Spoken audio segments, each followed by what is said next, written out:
नमस्कार किसान भाई, आप सभी लोग का हमारे चैनल किसान भाई, आज की वीडियो में हम बात करने वाले धान की खेती पर। धान की जो फसल है उससे हम जब शुरुआती चरण में अधिक से अधिक फुटाव किस प्रकार से ले सकते हैं और अधिक किले किस प्रकार से ले सकते हैं।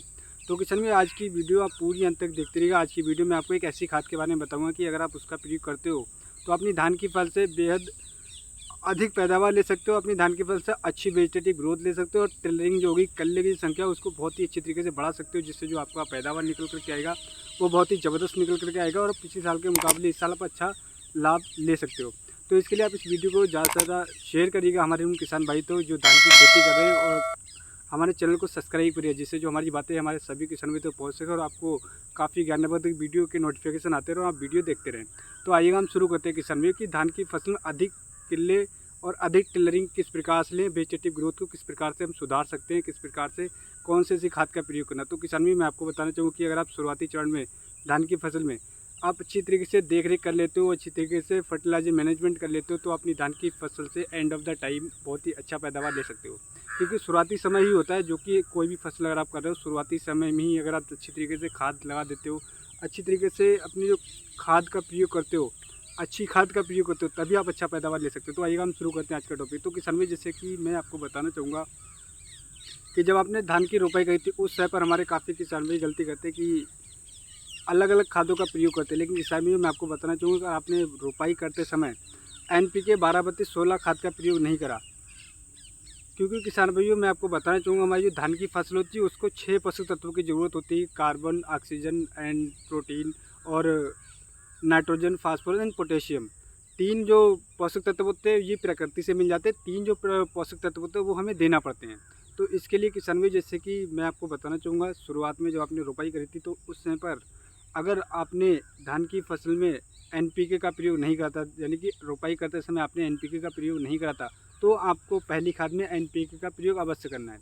क्योंकि इस समय पर हमारी जो ज़मीन होती है उस ज़मीन में जो हमारी पोषक तत्वों की धान की फसल को जो सबसे ज़्यादा महत्वपूर्ण जो आवश्यकता होती है वो होती है नाइट्रोजन, फास्फोरस एंड पोटेशियम की।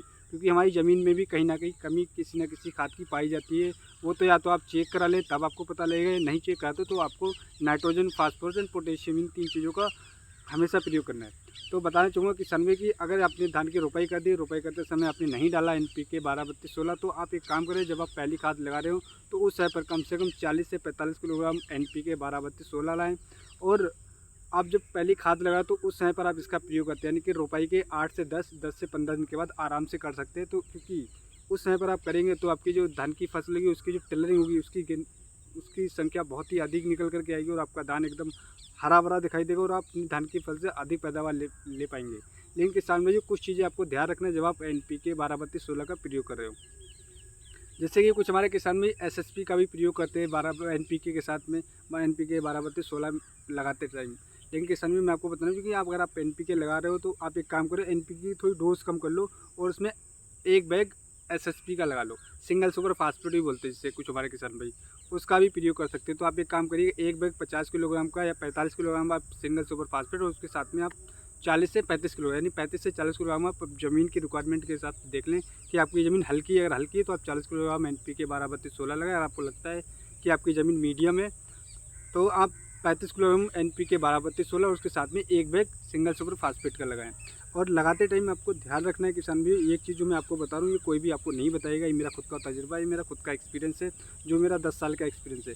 जब आप लगा रहे हो तो उस समय पर किसान भाइयों आपको अपने खेत में पानी अवश्य रखना है। क्योंकि ऐसा नहीं कि आपने लगा दिया और आपका खेत सूखा है। तो क्योंकि ये NPK 12-32-16 ये काफ़ी लंबे समय में घुलती है, तो आपको ध्यान रखना है कि जब आप लगा रहे हो या तो आप बरसात का पानी है तब आप लगा दें, नहीं तो आप पहले सिंचाई करें, पानी इसमें भर लें, देन उसके बाद में आप खाद का प्रयोग करें। तो इस तरीके से अगर आप लगाते हैं तो अपनी धान की फसल से बेहद अच्छा पैदावार ले सकते हैं। आपकी जो टिलरिंग हुई वो बहुत ही ज़बरदस्त होगी, आपका जो पौधा स्ट्रेस में होगा वो स्ट्रेस से निकल जाएगा और आपका खेत एकदम हरा भरा दिखाई देगा और आपका खेत एकदम फंगस मुक्त, कीट मुक्त और एकदम हरा भरा दिखाई देगा, जिस वजह से जो आपकी पैदावार निकल कर आएगी। किसान भाइयों, मैं गारंटी के साथ कहता हूँ कि पिछले साल के मुकाबले इस साल आप 20 से 25% अधिक पैदावार लेने वाले हो अगर इस तरीके से खाद का प्रयोग करते हो। तो उम्मीद करता हूँ किसान भाइयों मैं आपको एक सही और एक सटीक जानकारी दे पाया हूँ। हमारी वीडियो आपको पसंद आई तो हमारे चैनल को सब्सक्राइब करिए और हमारी वीडियो को ज़्यादा से ज़्यादा हमारे किसान भाई तो पहुँचाइएगा। क्योंकि हमारे जो युवा किसान भाई जो अपना करियर एग्रीकल्चर में, खेती में खेती में बनाना चाह रहे हैं तो उन तक हमारी राइट इन्फॉर्मेशन पहुंच सके, क्योंकि मेरा वीडियो बनाने का बस यही एक तात्पर्य है कि हमारी जो इन्फॉर्मेशन हमारे सभी युवा किसान भाई तक पहुंच सके और वो आगे बढ़ सकें। तो अगली वीडियो में मिलते हैं किसान भाइयों, नई वीडियो में नई जानकारी के साथ। धन्यवाद किसान भाइयों।